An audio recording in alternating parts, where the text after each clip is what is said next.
cup or a weapon with your left hand, you might hear someone mutter, "Mark my words, that one's trouble."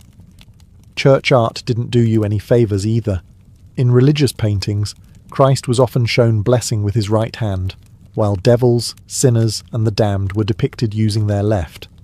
So if you so much as stirred a pot counterclockwise with your left hand, someone in the village might start pre-writing your confession. Even combat wasn't safe territory. If you fought with your left hand, people didn't think, "Oh, they're a skilled and unpredictable warrior." They thought, only a witch would switch the sword to their bad hand and still win. Which is flattering, but also life-threatening. Parents sometimes tried to fix left-handed children by tying their left hand behind their back until they learned to use the good one. And if that didn't work, well, there was always the whispering and side-eye at church.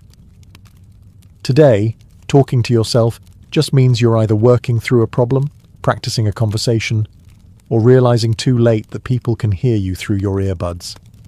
In the Middle Ages, it meant you were casting a spell, probably on the person who overheard you. Self-talk in a medieval village wasn't a harmless habit. If you muttered while walking, people assumed you were whispering incantations to unseen spirits. If you did it near someone's house, well, congratulations. You just cursed their entire family and their goats. It didn't help that life back then was really quiet. No traffic noise, no TVs, no podcasts to mask your mumbling. If you whispered to yourself while feeding chickens, someone across the lane could hear every syllable and probably mishear it. "Please lay eggs" became "release the plague." Superstition thrived on coincidence. Say you're walking home, muttering about how you wish the wind would stop rattling your shutters. That night, the wind dies down. The next morning, you wake up to a knock on your door.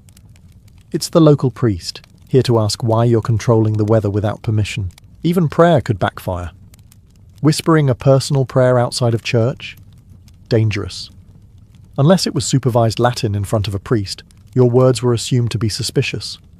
Private devotion looked a lot like private spell work.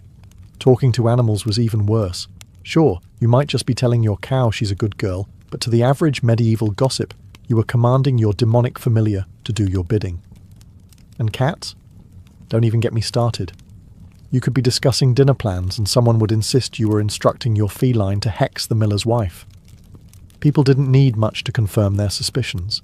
If they already thought you were odd, your habit of muttering while sewing, gardening, or brewing ale was all the evidence they required. In some trials,